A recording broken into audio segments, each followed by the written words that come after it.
उसको थोड़ा ट्राई करिएगा। यस सर, मैंने सर्च किया, मुझे मिल गया सर, वो पड़ा हुआ है ग्रुप में, अभी मैंने डाला इधर। एक बार फिर से उसको सेंड कर दीजिएगा, resend Monica ji. Okay sir, I will. ठीक है, and okay sir. Thank you. Okay, good evening, good evening to everybody. Thank you Good sir. evening, sir. Good night sir. Very good night to Sir. जी, good evening everybody. Good evening sir. कैसे हैं आप सब? Good evening sir. जी, good evening sir. क्या हाल चाल है आप लोगों के? बढ़िया है सर। और दुआएं हैं आपकी सर। अल्लाह का चलिए, शुक्र। हमारी दुआएं आप आपके बताएं। साथ हमेशा हैं। आप हमारी दुआओं के साथ आगे बढ़ते रहें, मेहनत करते रहें, तैयारी करते रहें। बिल्कुल सर। जी, क्लास में सर अभी ये जो मोनिका जी, हाँ जी, बोलिए अनु सर जी। एक बात पूछनी थी। जो मोनिका जी बोल रही थी कि इन्होंने जो अभी इंग्लिश वाला वो ट्रांसलेट सेंड किया ग्रुप में, सर वो कौन से ग्रुप में किया? हमें इंग्लिश का अभी तो कोई भी नोट्स ग्रुप में मिला ही नहीं है, पता नहीं कौन से ग्रुप में जा रहा है। अभी करे क्या? अभी इसी ग्रुप में हमने एक्चुअली खुद से नहीं किया, वो सर ने जिसमें जो आमना डाला था मैम की ना मैसेज एक्चुअली एक मिनट, जिसमें हमारी आमना मैम अभी मैसेज करके डालती हैं, तो उसमें है या कोई और दूसरा ग्रुप भी है? नहीं, उसी में जिसमें मुझे आमना मैम, जो एनवीआर का ग्रुप है, मुझे ओनली वन ग्रुप मेरे पास है। मुझे भी सुन लीजिए, मुझे भी सुन लीजिए। क्लासरूम फर्स्ट में जी डालिएगा। NVR law classes okay. के दो ग्रुप हैं एक्चुअली। एक ग्रुप फुल हो गया था तो मुझे दूसरा ग्रुप बनाना पड़ा था। तो कुछ लोग ऐसा है ना, जी सर, तभी हाँ मैसेज नहीं मिल पाता है। तो इस प्रकार का जो भी मैसेज आता है मैं उसको फॉरवर्ड कर दूंगा दूसरे ग्रुप में, वहाँ से उठा के। आप टेंशन मत लीजिए, एंजॉय कीजिए, ओके जी सर, जी है सर, ना। बिल्कुल देखिए, सर। सभी लोग थैंक यू। दोनों ग्रुप में नहीं है ना। जो एक ग्रुप में है वो दूसरे ग्रुप में नहीं है। तो कई बार ऐसा हो जाता है कि वो मैसेज, आप एनु जी कौन से ग्रुप में है? सर जो फर्स्ट है, शायद फर्स्ट ग्रुप है, या सर ऐसे तो पता नहीं चल रहा मैं कौन सा नहीं, वाला है। एक ग्रुप में तो 1 लगा हुआ है लास्ट में, एक ग्रुप में नहीं लगा हुआ है, बस ये डिफरेंस है। अच्छा, 1 लगा। हाँ सर, जो क्लासरूम 1 वाला है वो है हमारे पास, हाँ, अब उसी में है। जो क्लासरूम वाला ग्रुप है वो बहुत बड़ा ग्रुप हो रखा है। उसमें लगभग 550 के आसपास स्ट्रेंथ हो रखी है, 520 के आसपास। तो मुझे इसलिए दूसरा ग्रुप बनाना पड़ा था। तो जो भी मैसेज इस टाइप का आएगा उसको हम वहाँ से उठा के उधर ट्रांसफ़र कर देंगे, ठीक है। जी, thank you sir. Okay sir, हमें हाँ। सर आइडिया नहीं था 2 ग्रुप का, बट आप कर दीजिएगा सर। हाँ, बिल्कुल बिल्कुल, आई विल हाँ डू। फिर तभी हम बोलते कि हमें मैसेज मतलब इंग्लिश वाला मिलता ही नहीं, और ट्रांसलेट तो हम ढूंढते रहते हैं कहाँ गया कहाँ गया, कोई तो बात पता ही नहीं, नहीं कोई होता बात है। I don't have any idea about the अब सेकंड ग्रुप। जब परिवार बड़ा हो जाता है तो 2 घर बना। टीना मैम का भी मैटर नहीं मेरे बच्चों को। हाँ, क्या कह रही रूबी? टीना मैम हमारे वाले ग्रुप में सेंड करती है जी। अच्छा, हाँ चलो, वो रीना को मैं जो दूसरे रीना ग्रुप, मैम कंटेंट हाँ मैं दोनों ग्रुप में ऐड कर दूंगा उन्हें। तो देखिए, जब परिवार बड़ा हो जाता है तो 2 घर बनाने पड़ते हैं, तो इसीलिए हमें दूसरा ग्रुप बनाना पड़ा। तो आप टेंशन मत लीजिए, जो इस प्रकार के सर वो बनाइए कि एक कुनवा बने न्यारा, और जिसमें रहे पूरा कुटुंब सारा। हाँ, कुटुंब ऐप पे भी हम लोग हैं, कुटुंब ऐप पे भी हम लोग जुड़े हुए हैं। तो मुझे नहीं पता कि आप लोगों में से कितने लोग कुटुंब मेंबर बने हुए हैं। वहाँ से हम लोग आईडी हमारे ग्रुप की मिल जाती है, तो आप वहाँ से भी अपना मेंबरशिप बनाइए, उसमें जुड़िए। और एक बात मैं और कहना चाहूँगा कि हम लोग यहाँ 40 लोग हैं, 40 पीपल्स जो है मिस फ़िलहाल क्लास में हैं, मेरे इंक्लूड करके मुझे। तो मैं बार बार रिक्वेस्ट करता हूँ कि हमारा जो एनवीआर लॉ क्लासेस का यूट्यूब चैनल है उसको सब्सक्राइब करने के लिए मैं विनती करता हूँ। मुझे नहीं पता कि आप लोगों में से कितने लोगों ने उसे सब्सक्राइब किया हुआ है। तो यदि सर किसी ने, हमने तो किया है। हाँ, अगर किसी ने नहीं, हाँ, तो मैं जो जो कर रखे हैं वो कृपया इस निवेदन को अनसुना करें, और जो नहीं किए हैं वो कृपया उस चैनल को सब्सक्राइब करें, ठीक है ना। फिलहाल सहारनपुर से कितने लोग हैं क्लास में जो हमारे सहारनपुर से बिलोंग कर रहे हैं? संदीप अरे मैं एक्चुअली एक पार्टी करना चाह रहा हूँ मैं आप लोगों को बुला के, जो हमारे लोकल के लोग हैं। बाहर से आने वाले जो आ सकते हैं उनका भी स्वागत है भाई। सर हमारा क्या होगा फिर, हम तो नहीं है वहाँ पे। तो आप आ जाइए ना, गाजियाबाद दूर थोड़ी है। गाजियाबाद दूर थोड़ी ही है। मिश्रा जी कह रहे हैं सबको बुलाइए, मेरा निमंत्रण तो सबको रहेगा। ठीक है। कुछ ऑनलाइन आ जाएंगे सर। हाँ ये भी। आप करिए, हम आपको लाइव देख लेंगे पार्टी। नहीं नहीं, आप आइए ना गाजियाबाद। हाँ एनु जी, आप तो गाजियाबाद में ही हैं, है ना? सर मुझे तो नहीं है, लेकिन फिलहाल अभी यहाँ नहीं है। हाँ, और कहाँ हो आप? और अभी तो हम लखनऊ में हैं। अच्छा, अभी आप लखनऊ में हैं। वहाँ क्या कर रहे हैं? वकालत कर रहे हैं? नहीं सर, अब वकालत नहीं कर रहे, मतलब बेसिकली हम यहीं रहते हैं, अच्छा, हमारी फैमिली रहती है, हमारे फादर रहते हैं, तो हम कभी कभी गाजियाबाद आते हैं, लेकिन अब फिलहाल हम लखनऊ में हैं। फादर जॉब में है क्या? जी सर। किस डिपार्टमेंट में है?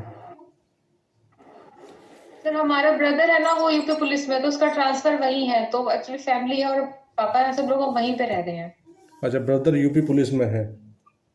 जी जी। तो आपका हमारा तो मतलब महकमे का भी संबंध हो गया। एक्चुअली मेरी भी पूरी फैमिली पुलिस में है, और जी सर। एक मैं ही अकेला वकील हूँ, क्योंकि मेरी हाइट थोड़ी सी कम रह गई। मैं उस फीते तक नहीं पहुँच पाया जो मैं पुलिस में भर्ती हो जाता। तो जी सर, हमारी बड़ी सिस्टर है, वो भी यूपी पुलिस में है, और उनके हस्बैंड भी यूपी पुलिस में ही जी है, जी और जी, तो ब्रदर है। आप पुलिस मतलब फैमिली मोस्टली से। फैमिली में जितने लोग हैं सर, हमें छोड़ के बाकी सभी उसी में ही है, चलिए, डिफेंस में। आप जज बन जाइए, आप उनको, वो फिर सैल्यूट करेंगे आपको। जी, come to the point, class आगे बढ़ाते हैं। कल हम लोगों ने एक्सेप्शन नंबर 300 का पढ़ा था। भाई आप लोगों को किसी को कोई समस्या, कुछ समझ ना आया हो, कोई बात ऐसी हो जो आप ना समझ पा रहे हो उसमें, 300 का एक्सेप्शन नंबर 1 आप सब समझ गए या नहीं समझे? कोई ऐसा सज्जन है जो कुछ समस्या हो किसी किस्म की? रिपीट कर दीजिए प्लीज। देखो, रिपीट, हिना त्यागी जी, रिपीट करने में तो बहुत लंबा है मामला। शॉर्ट थोड़ा सा बता दीजिए। शॉर्ट में देखिए, हम कल क्लास में नहीं थे क्या आप? No sir. देखिए, कंटिन्यूटी बनाए रखिए। आप एक दिन भी क्लास मिस करते हैं तो कुछ ना कुछ इम्पोर्टेंट मिस कर जाते हैं। सर कुछ काम आ गया था कल। हाँ चलो, दुनियादारी भी देखनी पड़ती है, क्या करें जी। ठीक है, सर रिकॉर्डिंग डाल दीजिए। हाँ जी, हाँ रिकॉर्डिंग, हाँ। अरे हिना त्यागी जी, मेरी क्लास की रिकॉर्डिंग आपको मिल जाएगी। आप यूट्यूब चैनल पे जाइए और कल की पूरी जी क्लास, सर। है ना? Okay sir, thanks. हाँ, वो मैं सब्सक्राइब इसीलिए करने को आप लोगों को बोल रहा हूँ कि आपको मेरी क्लास आपको पूरी रिकॉर्डेड मिलती है। अब ये जो क्लास है वो रिकॉर्ड हो रही है साथ साथ, और ये आपको सुबह तक। सर ग्रुप में भी डाल दिया कीजिए। हाँ, मैं उसका लिंक ग्रुप में भी डालता हूँ। और आप जो है, अगर मेरा चैनल सब्सक्राइब कर लेंगे तो आपको उसका नोटिफिकेशन आपके यूट्यूब पे तत्काल मिलेगा, जैसे ही अपलोड होगी तभी मिल जाएगा एकदम। ठीक है भाई, मैं ग्रुप में भी डालता हूँ यार, मैं तो बहुत मेहनत कर रहा हूँ आप लोगों के लिए। अब वो आपका भाग्य है, आप क्या ले पाते हैं हमसे जी। तो अपवाद संख्या 2 बात करता है भाई। एक मैंने सूत्र बताया था कल की क्लास में, कोई बताएगा? संदीप पंवार, सर एक सूत्र डिस्कस किया था। हाँ ये सर, एप्रालोझस, हाँ अचानक व गंभीर प्रलोभन, हाँ, प्रकोपन, प्राइवेट प्रतिबंध उल्लंघन, हाँ, लोक सेवक द्वारा अपनी शक्तियों का उल्लंघन, जनित आवेश और संपत्ति, सम्मति, संपत्ति नहीं है वो, कंसेंट, सम्मति है। हाँ ठीक है। तो आज हम सेकंड अपवाद देखते हैं 300 का। देखिए, ये जो अपवाद है, अगर कोई हत्या का आरोपी है और ये साबित कर देता है कि मेरा मामला इन 5 अपवाद में से किसी एक अपवाद में आ रहा है, तो उसका मामला हत्या से रिवर्ट करके आपराधिक मानव वध जो 299 में है उसमें ट्रांसफ़र हो जाता है। ठीक है, आपराधिक मानव वध सिंपल, और एक आता है हत्या की कोटि में आने वाला आपराधिक मानव वध। मैंने कल समझाया था कि आपराधिक मानव वध एक इस विशेष प्रकार का आपराधिक मानव वध है, वो हत्या कहलाता है। ठीक है, जब इसका हम डिफरेंस डिस्कस करेंगे तब अच्छे से समझेंगे उसे। अभी फ़िलहाल हम अपवाद संख्या 2 देखते हैं, ये क्या कह रहा है। एक्सेप्शन नंबर 2 ऑफ 300, ये कह रहा है culpable homicide is not murder if the offender in the exercise in good faith, underline कर लीजिए, इन गुड फेथ, ठीक है, of the right of private defence of person और property exceeds the power given to him by law and causes the death of the person against whom he is exercising such right of defense without premeditation and without any intention of doing more harm than is necessarily for the purpose of such defense। ये कह रहा है भैया, अपवाद संख्या 2 कह रहा है कि आपराधिक मानववध हत्या नहीं है यदि अपराधी शरीर या संपत्ति की प्राइवेट प्रतिरक्षा के अधिकार को सद्भावपूर्वक प्रयोग में लाते हुए, यहाँ ये शब्दावली मैंने इंग्लिश वर्जन में भी बताई थी आपको और यहाँ हिंदी वर्जन में बता रहा हूँ कि सद्भावपूर्वक शब्द को अंडरलाइन कर लीजिए, that is very important in this exception. प्रयोग में लाते हुए विधि द्वारा उसे दी गई शक्ति का अतिक्रमण कर दे। विधि ने आपको ये शक्ति कहाँ दी हुई है, प्राइवेट प्रतिरक्षा की शक्ति कहाँ दी हुई है भाई?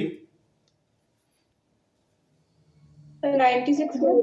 जी 96 चैप्टर 4 जो चैप्टर 4 है उसके 96 से लेकर 106 तक धाराएं हैं, वो शरीर व संपत्ति की प्राइवेट प्रतिरक्षा के बारे में बात करती है। ठीक है, तो वो कह रहा है और पूर्व चिंतन बिना, पूर्व चिंतन का मतलब कि पहले से उसकी प्लानिंग ऐसी नहीं होनी चाहिए। ठीक है, और ऐसी प्रतिरक्षा के प्रयोजन में जितनी अपहानि करना आवश्यक हो उससे अधिक अपहानि करने के किसी आशय के बिना उस व्यक्ति की मृत्यु कारित कर दे जिसके विरुद्ध वह प्रतिरक्षा का ऐसा अधिकार प्रयोग में ला रहा हो। तो ऐसी अवस्था में यदि मामला हत्या में जा रहा हो तो हत्या वाला मामला अगर आपने ये साबित कर दिया कि मैं तो प्राइवेट प्रतिरक्षा के अपने अधिकार का प्रयोग कर रहा था और सद्भावपूर्वक प्रयोग करते हुए मैं उसकी सीमा का उल्लंघन कर गया, उस जो एक लक्ष्मण रेखा बनी हुई है उसको मैं क्रॉस कर गया, तब मुझसे ये मृत्यु कारित हो गई है, तब आपका मामला 300 में आने के बावजूद यदि आप ये साबित कर देते हैं कि मेरा मामला इस अपवाद में आ रहा है तो आपका मामला रिवर्ट जंप करके कहाँ चला जाएगा? आपराधिक मानव वध में चला जाएगा, जो कि हत्या की कोटि में ना आने वाला आपराधिक मानव वध है। 2 प्रकार के आपराधिक मानव वध पढ़ रहे हैं हम, आपराधिक मानव वध सिंपल और उसके बाद हत्या की कोटि में आने वाला आपराधिक मानव वध। 299 में आपराधिक मानव वध है और 300 में हत्या की कोटि में आने वाला आपराधिक मानव वध है। यानी कि बेसिकली हत्या आपराधिक मानव वध ही है। ये मैं आपको बार बार बता रहा हूँ, बार बार समझा रहा हूँ। इसका इलस्ट्रेशन देख लेते हैं। इलस्ट्रेशन कह रहा है Z attempts to horsewhip A, not in such a manner as to cause grievous hurt to A. A draws out a pistol. Z persists in the assault. A, believing in good faith that he cannot by no other means prevent himself from being horsewhipped, shoots Z dead. A has not committed murder but only culpable homicide. कै को चाबुक मारने का प्रयत्न यह करता है। हॉर्सव्हिप चाकू को, उसको चाबुक को बोलते हैं क्योंकि घोड़ा हाँकने के काम आती है चाबुक नॉर्मली, तो हॉर्सव्हिप उसको इंग्लिश में बोला जाता है। ठीक है, किंतु इस प्रकार नहीं कि कै को घोर उपैती कारित हो। देखिए, मृत्यु कारित करने का हमें जो राइट मिला हुआ है वो सेक्शन 100 बताता है आईपीसी का, और उसमें कितने पॉइंट्स हैं भाई, कौन बताएगा? 100 में कितने आधार हैं मृत्यु कारित करने के? 7 आधार। हाँ जी, जी राजाराम जी।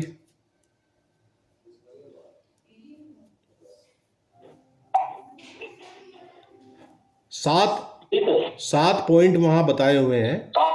हाँ, 7 पॉइंट बताए हुए हैं जी, देखिए ना। हाँ, माइक ऑफ कर लीजिए आप जी, माइक ऑफ कर लीजिए आप। ठीक है। तो वहाँ घोर उपैती भी एक पॉइंट है उन 7 में से। तो कह रहा है कि चाबुक मारने का प्रयत्न कर रहा है, लेकिन इस प्रकार नहीं कि चाबुक से उसे घोर उपैती हो जाए। ठीक है, तो कह एक पिस्तौल निकाल लेता है और यह हमले को चालू रखता है। वो अपनी चाबुक से उसको मारने का प्रयास करता रहता है या मारता है। कह सद्भावपूर्वक यह विश्वास करते हुए कि वह अपने को चाबुक लगाए जाने से किसी अन्य साधन द्वारा नहीं बचा सकता, गोली से यह का वध कर देता है। कह ने हत्या नहीं की है, किंतु केवल आपराधिक मानव वध किया है। Is that clear? जी हाँ जी, सुन पा रहे हो मुझे? Yes sir. ओके, तो ये इलिस्ट्रेशन आपको समझ आ गया। सेकंड इलिस्ट्रेशन यही बता रहा है कि प्राइवेट प्रतिरक्षा के अधिकार का जहां आपने उल्लंघन कर दिया और प्राइवेट प्रतिरक्षा के अधिकार का उल्लंघन करते हुए किसी व्यक्ति का आपने वध कर दिया, तो वैसा वध जो है क्या हो जाएगा? हत्या की कोटि में न आने वाला आपराधिक मानव वध। हाँ, देखिए, आप सामान्यतः किसी को पिस्तौल से गोली मारोगे तो आप हत्या के लिए लायबिलिटी आपकी आएगी, लेकिन यहाँ आप अपनी रक्षा के लिए अपने शरीर की प्राइवेट प्रतिरक्षा का जो आपको अधिकार प्राप्त है कानून के द्वारा, उसका प्रयोग किया आपने, लेकिन प्रयोग आपने एक्सेसिव कर दिया।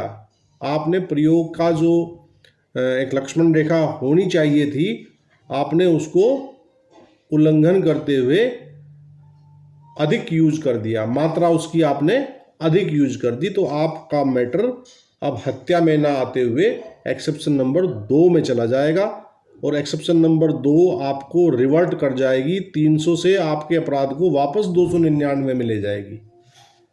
Is that clear? सर, पर इसको वो मिलेगी ना, दंड तो मिलेगा ना 304 के अनुसार? हाँ, बिल्कुल दंड मिलेगा उसको माफ़ी थोड़ी मिल जाएगी। माफ़ी उसको तब मिलती जब उसको 100 के 7 पॉइंट में से कोई पॉइंट आप साबित कर दें, तब तो आपको पूर्णतः बरी हो। अगर बल अनुचित प्रयोग करता, एक्सेस ना करता, तब उसे उसका वो लाभ मिल जाता।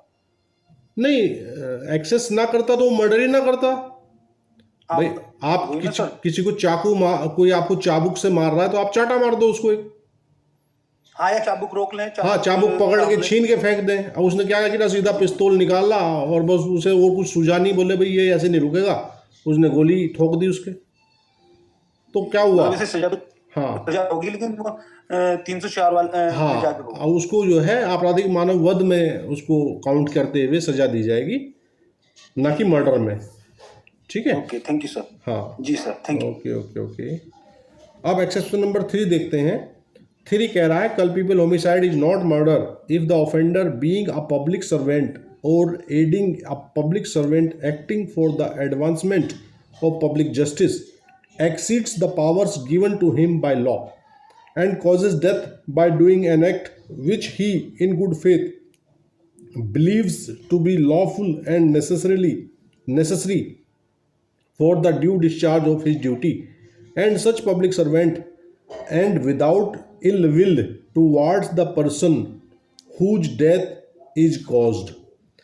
जो अपवाद संख्या 3 है, हमने जो अपना सूत्र बनाया था अपरालोजस, तो एपरा हम दोनों पढ़ चुके हैं। अब आ रहे हैं हम लो पे। लो का मतलब लोक सेवक। तो ये कह रहा है आपराधिक मानववध हत्या नहीं है यदि वह अपराधी ऐसा लोक सेवक होते हुए या ऐसे लोक सेवक को मदद देते हुए जो लोक न्याय की अग्रसरता में कार्य कर रहा है उसे विधि द्वारा दी गई शक्ति से आगे बढ़ जाए, और कोई ऐसा कार्य करके जिसे वह विधिपूर्ण और ऐसे लोक सेवक के नाते उसके कर्तव्य के सम्यक निर्वहन के लिए आवश्यक होने का सद्भावपूर्वक विश्वास करता है, और उस व्यक्ति के प्रति जिसकी की मृत्यु कारित की गई है वह मनुष्य के बिना मृत्यु कारित करे, तो ऐसी अवस्था में लोक सेवक को अपवाद संख्या 3 का लाभ मिल जाएगा, और उसका मामला हत्या की कोटि में न आने वाले आपराधिक मानव वध में जाएगा। ठीक है? Is that clear?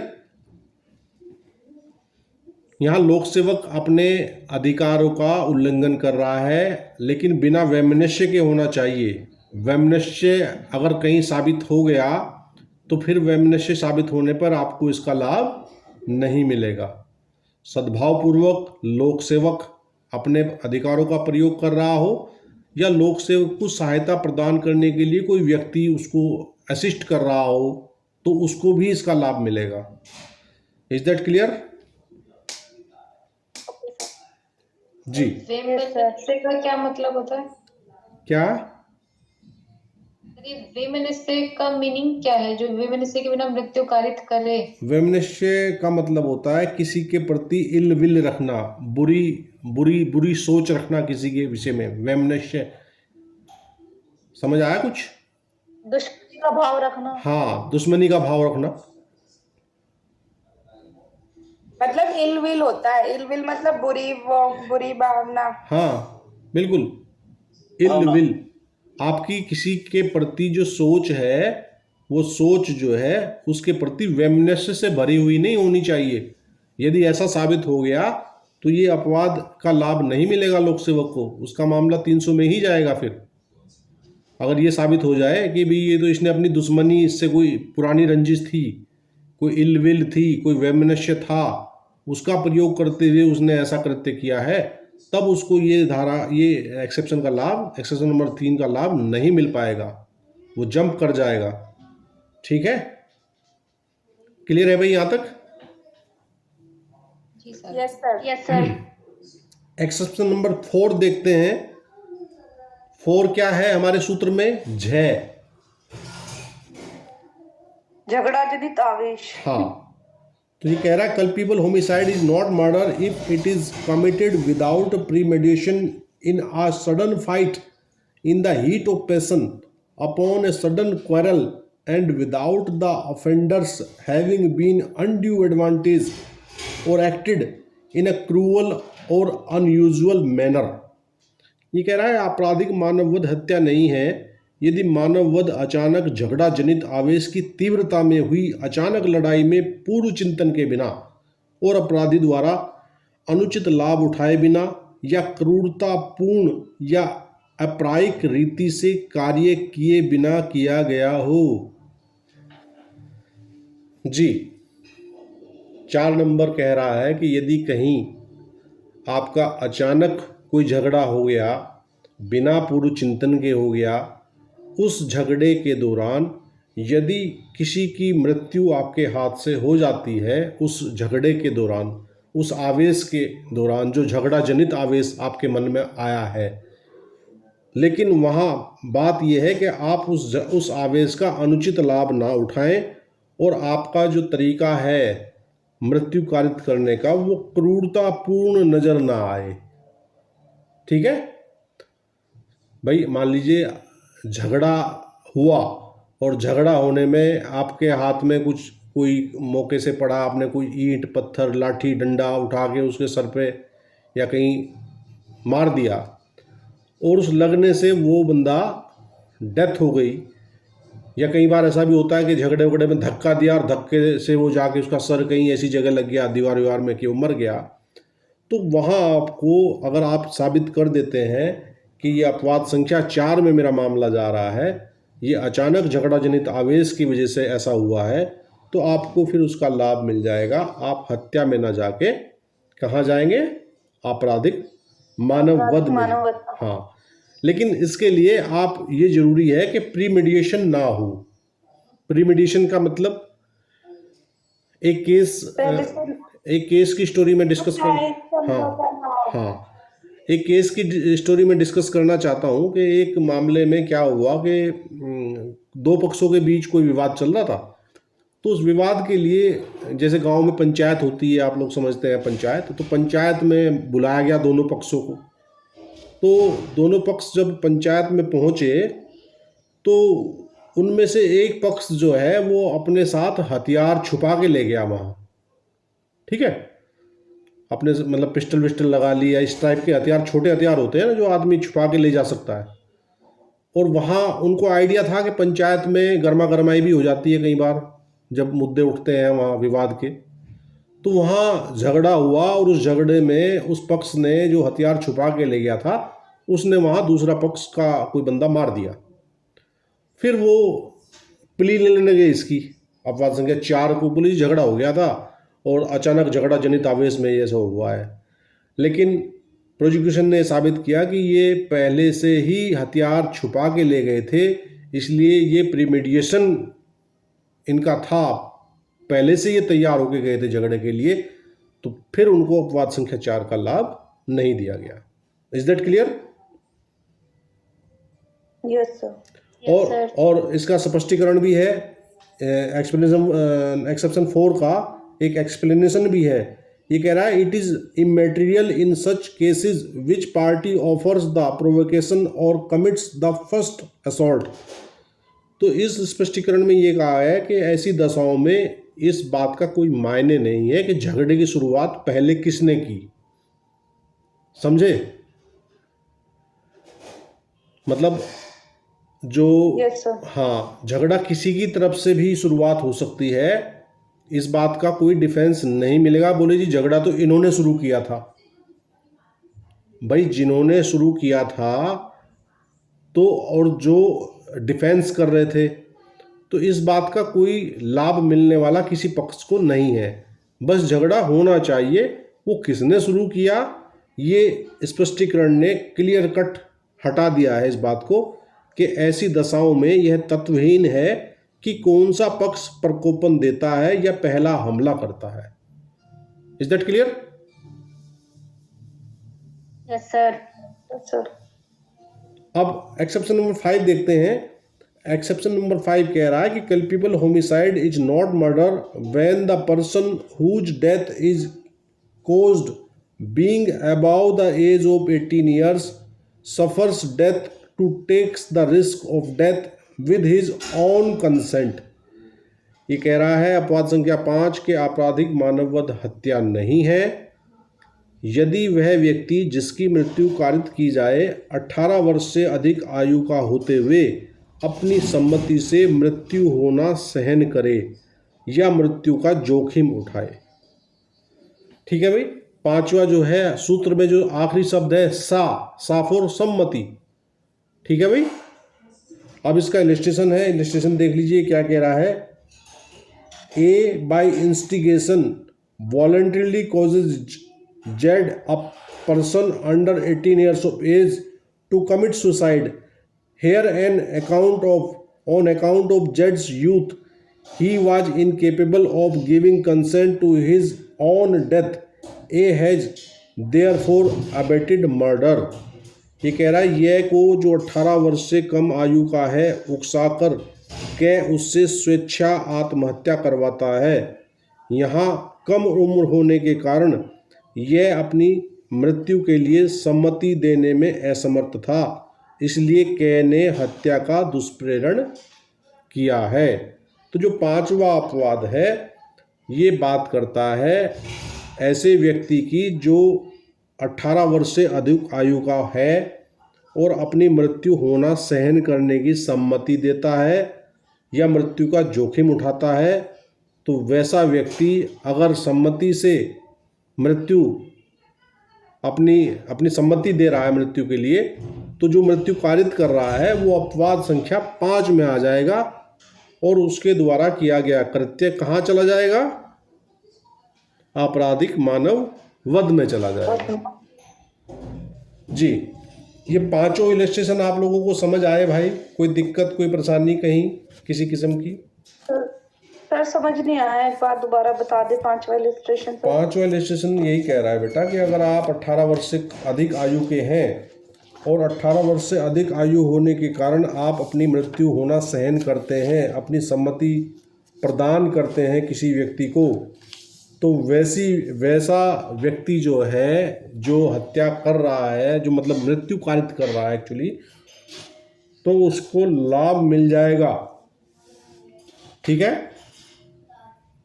Is that clear? जैसे ही अभी रिसेंट ही 5-6 दिन पहले का तुनिशा शर्मा का केस है, उन्होंने सुसाइड की है, वो 20 इयर्स की थी और हाँ जीशान खान को अरेस्ट किया है। तो अगर वो गिल्टी प्रूफ हो भी जाते हैं तो 299 में जाएंगे।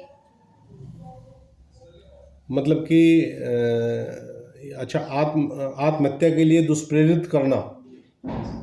306 सर कुछ सर। ऐसा ही एलिगेशंस है शायद उनके ऊपर कि या तो इन्होंने, वैसे सुसाइड ही कह रहे हैं, कोई कह रहा है कि मर्डर भी किया है, पर अगर उन्होंने दुष्प्रेरण किया है, अबेटमेंट है, तो फिर तो वो 299 में जाएंगे क्योंकि वो 20 इयर्स की थी। नहीं, वो एक डिफरेंट मैटर होगा। आप किसी को आत्महत्या के लिए यदि दुष्प्रेरित करते हैं, ठीक है ना। सर वो तो 306 का मैटर हो जाएगा, फिर उसमें जाएगा मतलब हाँ, 306 वो में। बात वही कह रहा है। ये कह रहा है जो इलस्ट्रेशन के बारे में बात कर रही है, ये क्या नाम, ये को जो 18 वर्ष से कम आयु का है, इस इलस्ट्रेशन को दोबारा समझो, उकसाकर कै उससे स्वेच्छा आत्महत्या करवाता है। यहाँ कम उम्र होने के कारण यह अपनी मृत्यु के लिए सम्मति देने में असमर्थ था, इसलिए कै ने हत्या का दुष्प्रेरण किया है। देखिए, वहाँ जो मैटर आप डिस्कस कर रही हैं उसमें उसने कोई अपनी सम्मति थोड़ी दी होगी उसे कि मैं आत्महत्या कर लूँ। वो तो परिस्थितियाँ ऐसी क्रिएट की गई।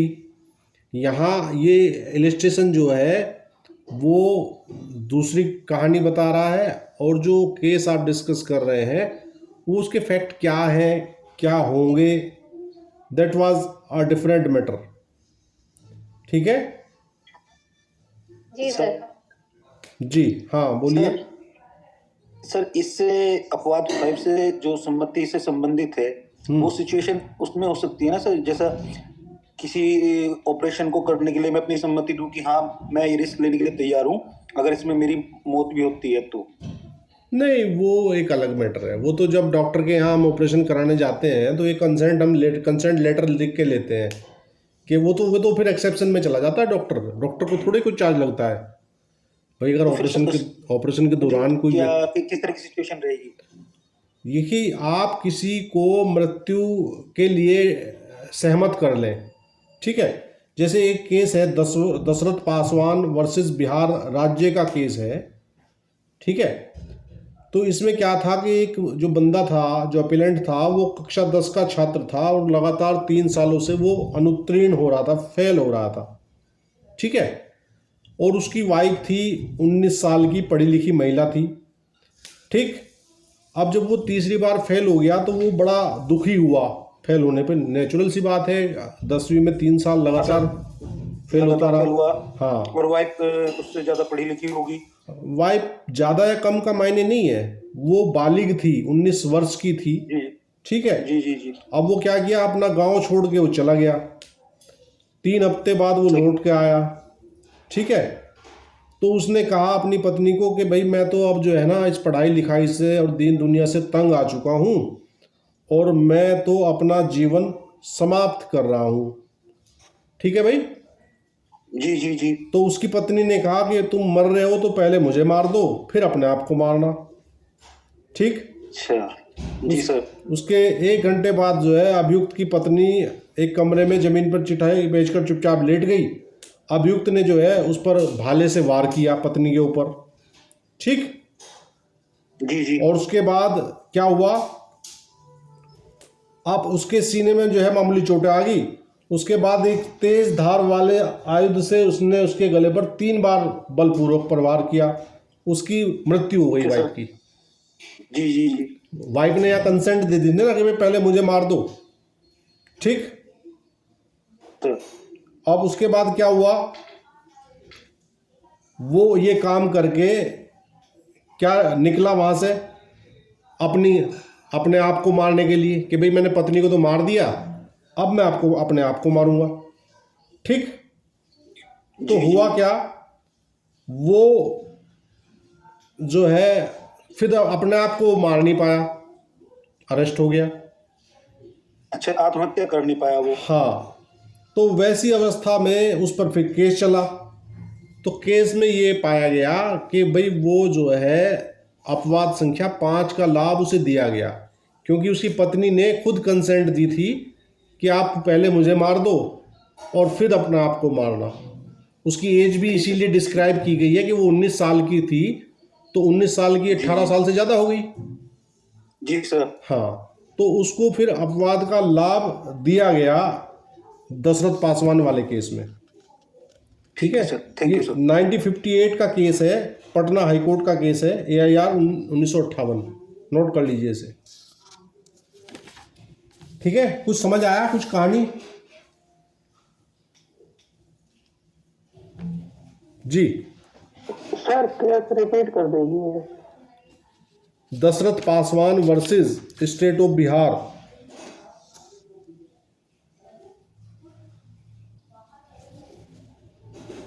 ठीक है,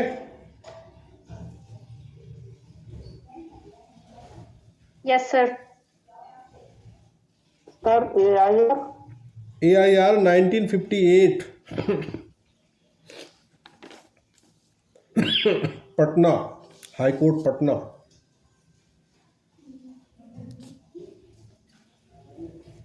जी,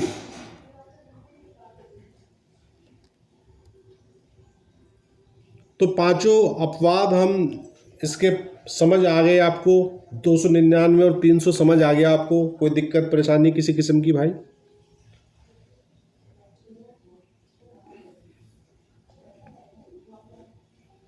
यस सर। क्या यस सर, दिक्कत या समझ आ गया? क्लियर है, मैंने बोला क्लियर है। यस सर क्लियर है। अच्छा अच्छा, चलिए बहुत अच्छी बात है। तो अब जो है एक सेक्शन हम और देख लेते हैं इसका, और इसका जो डिफरेंस है वो कल की क्लास में डिस्कस करूँगा, क्योंकि अब इतना समय नहीं बचा हुआ कि डिस्कस में थोड़ा टाइम लगेगा ज़्यादा। तो हम एक दो केस लो आपको समझा देता हूँ मैं इस बीच, और 301 एक सेक्शन है, ये मैं आपको समझा देता हूँ। 301 ये कह रहा है culpable homicide by causing death of person other than person whose death was intended. 301 मैं बता रहा हूँ। बाकी इसका जो डिफरेंस है 299 और 300 का जो हम डिफरेंस करेंगे वो कल की क्लास में हम, क्योंकि उसके लिए पूरा एक क्लास जाएगा और अभी इतना समय नहीं बचा हुआ कि मैं इसको डिस्कस करूं। ठीक है, तो 301 देख लीजिए। ये कह रहा है if a person by doing anything which he intends to or knows to be likely to cause death commits culpable homicide by causing death of any person whose death he neither intends nor knows himself to be likely to cause. The culpable homicide committed by the offender is of the description of which it would have been if he had caused the death of the person whose death is intended or knew himself to be likely to cause. देखिए 301 के कोने में side में लिख लीजिए transfer of malice. Transfer of malice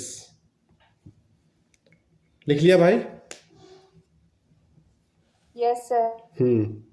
301 ये बात कर रहा है कि आप यदि किसी व्यक्ति को इंटेंड करके कोई काम कर रहे हैं और उस व्यक्ति के बजाय किसी दूसरे व्यक्ति का आप जो है वध कर देते हैं, मृत्यु कारित कर देते हैं, तो वैसी अवस्था को 301 परिभाषित कर रहा है। क्या समझे?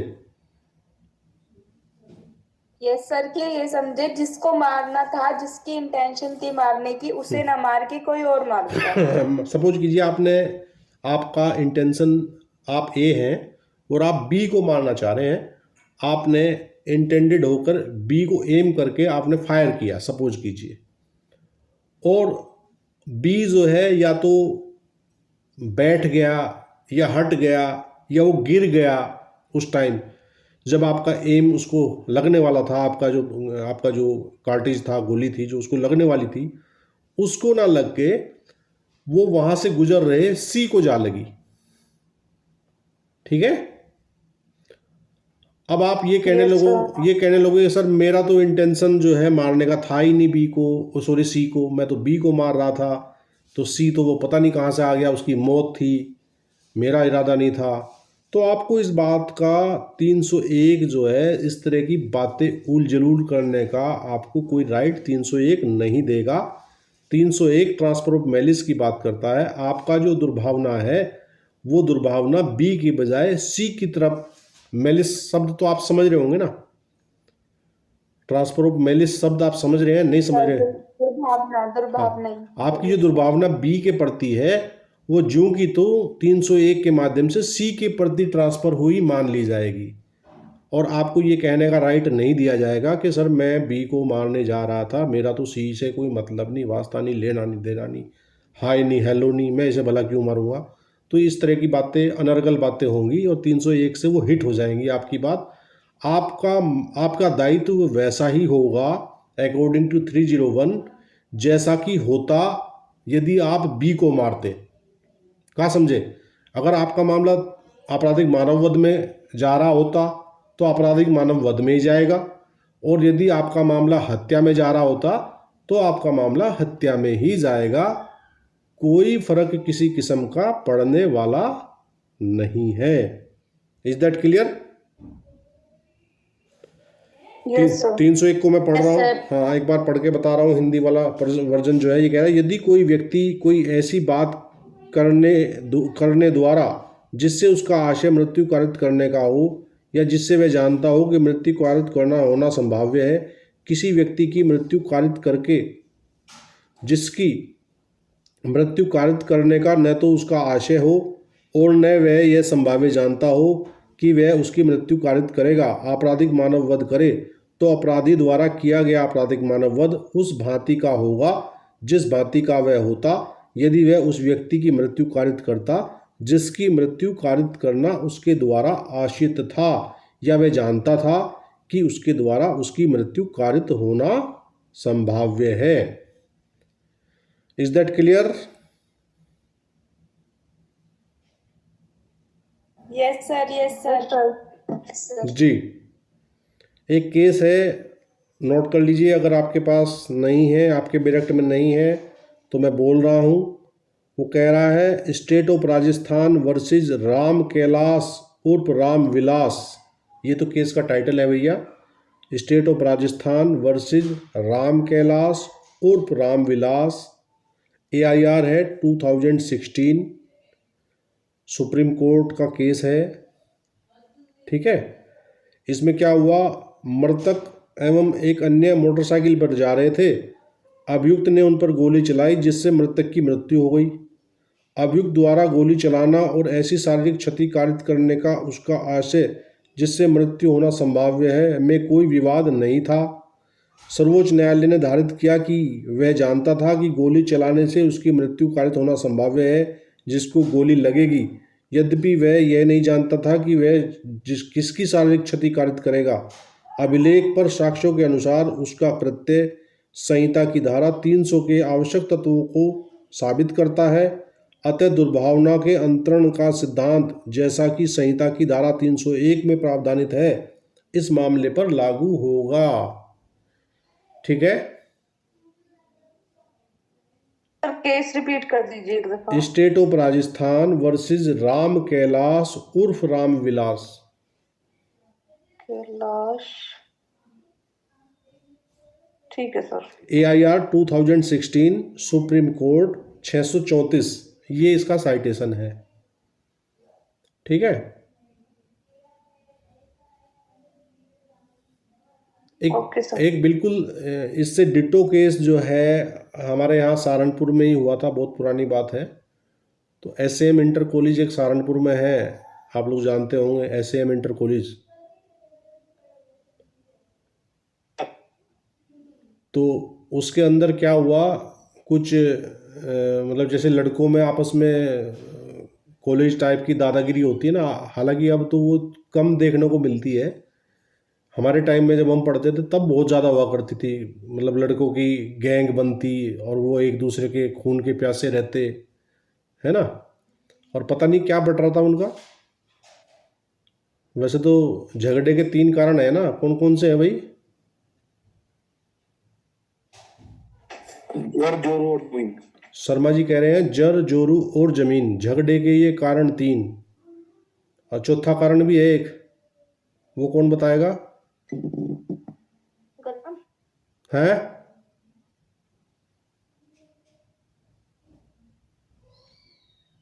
ये 3 कारण तो शर्मा जी ने बता दिए, एक आध तो तुम भी बता दो यार, पूरी क्लास बैठी सामने। पवार साहब। सर इनमें है सब यही है बस। है जी। 3 ही तो है ना सर, यही तो है, और भी है कोई? आप बता दीजिएगा। वर्चस्व अपना जो है ना, हैं? वर्चस्व का, हाँ, वर्चस्व का जर जोरू और जमीन झगड़े के कारण 3, और चौथा कारण है मूछ, मुस्टैच, हाँ जी। अहम, वर्चस्व। वहाँ ना तो ईगो। हाँ, ना तो वहाँ जर है, ना जोरू है, ना जमीन है, कुछ नहीं है वहाँ। वहाँ सिर्फ यही है कि मेरी तरफ को देख के हंसा क्यों, मेरी तरफ को थूका क्यों, है नहीं। तो ये एक चौथा कारण भी है। तो उसमें क्या हुआ कि वो ऐसी मतलब कि लड़कों की लड़ाई थी आपस में, तो एक बंदे जिससे लड़ाई थी उस बंदे को एम करके फायर किया एक पक्ष ने, और वो लड़का गिर गया या बैठ गया, जो भी हुआ, उसको गोली ना लग के एक पियोन था, उसी कॉलेज का पियोन था, एसएम इंटर कॉलेज का ही, और उस पियोन का लड़का भी वहीं पढ़ता था उसी कॉलेज में, और वो 5-6 बहनों का इकलौता भाई था। वो गोली उसको ना लग के उसको जा लगी थी। तो वहाँ 301 जो है प्रभावित हुई, और जो एक्यूज थे वो सब अरेस्ट हुए, उन पर मुकदमा चला। ठीक है ना। तो आप समझ गए होंगे कि 301 क्या कहना चाह रहा है। Is that clear? Yes sir. तो 301 इसमें माइनर नहीं लगा गया है जी। इसमें माइनर वगैरह का कोई प्रोविजन नहीं था सर? कैसा भला? वो तो माइनर होंगे ना इसमें तो सर। नहीं, इंटर कॉलेज में माइनर कौन रहता है? वो अपने आप को 15-16 दिखाते हैं ना सर। नहीं, वो सब जो है लठंगड़े थे, वो पढ़ते भी नहीं थे वहाँ। जी जी जी। वो तो वैसे ही आवारागर्दी करने के लिए घूमते थे कॉलेजों में। तो यूपी बचते 1-2 तो फेल भी हुए होंगे वो जरूर। हाँ हाँ, फेल हुए होंगे, नहीं पढ़े होंगे। ना ना, वो माइनर उनमें कोई भी नहीं था, सारे मूछ दाढ़ी वाले थे, पक्के पक्के पकाए बेर थे सारे जी। तो अब 302 भी देख लीजिए। 301 के बाद 302 हत्या के लिए दंड की बात कर रहा है भाई। 302 कह रहा है whoever commits murder shall be punished with death or imprisonment for life and shall also be liable to fine। तो बिल्कुल सिंगल लाइनर बता दिया पेनल्टी जो है 302।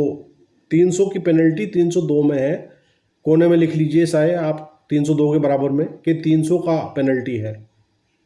ठीक है। और जब भी आप चार्ज फ्रेम करेंगे तो 300 का नहीं करेंगे, 302 का करेंगे। ठीक। तो ये कह रहा है जो कोई हत्या कारित करेगा वह मृत्यु आजीवन कारावास से दंडित किया जाएगा और जुर्माने से भी दंडनीय होगा। Is that clear? Yes sir. और एक केस लो भी नोट कर लीजिए, ये बहुत इंपॉर्टेंट केस लो है, बचन Singh versus state of Punjab. ठीक है। Bachchan Singh versus state of Punjab, AIR 1980, supreme court 898। Note कर लिया भाई? Yes sir. ये कॉन्स्टिट्यूशनल बेंच का निर्णय है, और ये बेंच में क्या गया था, ये इसको ना जो मृत्यु दंड दिया जाता है हमारे यहाँ, मृत्यु दंड को चैलेंज किया था कि ये जो है मृत्यु दंड आर्टिकल 21 का उल्लंघन है। आर्टिकल 21 कॉन्स्टिट्यूशन क्या कहता है? सर जीने का अधिकार। हाँ, ठीक है। तो इसको 4-1 के अनुपात से बचन सिंह में ये कहा गया था कि जो मृत्यु दंड है वो अनकॉन्स्टिट्यूशनल नहीं है, लेकिन मृत्यु दंड जो है विरल से विरलतम मामलों में ही दिया जाना चाहिए। ये बहुत इंपॉर्टेंट केस लॉ है, ये आपको बार बार पूछने को मिलता है, देखने को मिलता है, एग्जाम में मिलता है। तो इसमें क्या कहा भाई कि जो मृत्यु दंड है वो आर्टिकल 19 और 21 को क्या हिट नहीं करता है, ये अनकॉन्स्टिट्यूशनल नहीं है, लेकिन हर हत्या के अपराध के लिए मृत्युदंड नहीं दिया जाना चाहिए। Rare of the rarest case में ही मृत्युदंड दिया जाना चाहिए। इसमें ऑनरेबल सुप्रीम कोर्ट ने 4-1 के अनुपात से ये फैसला दिया था। 4-1 का अनुपात से क्या मतलब है भाई, क्या समझे? के पक्ष थे और जज इसके विपरीत। हाँ, 5 जजों की जो है संवैधानिक पीठ बनी थी और उस पीठ में से 4 जजों ने मृत्युदंड का समर्थन किया था, 1 जज ने इसको अनकॉन्स्टिट्यूशनल बताया था। तो बहुमत का निर्णय प्रिवेल करता है, ठीक है ना। तो 4-1 से हाँ इसमें तो भाई आज की क्लास का समापन हम इन्हीं शब्दों के साथ करते हैं और कल की बड़ी इम्पोर्टेंट क्लास होने जा रही है। आप सभी लोग कक्षा में हाजिर हों और देखिए जो मैंने आपको शुरू में बताया था, आप हमारे चैनल को ज़रूर सब्सक्राइब कर लें जिससे कि हमारी वीडियो आपको तत्काल मिल जाए। और अगर बाय चांस आप किसी दिन क्लास नहीं ले पाते हैं तो आप वीडियो देख लें क्लास का, ठीक है भाई। तो चलिए, गुड नाइट, सभी को शुभ रात्रि, all the best, good night sir. Very good night. Good night sir.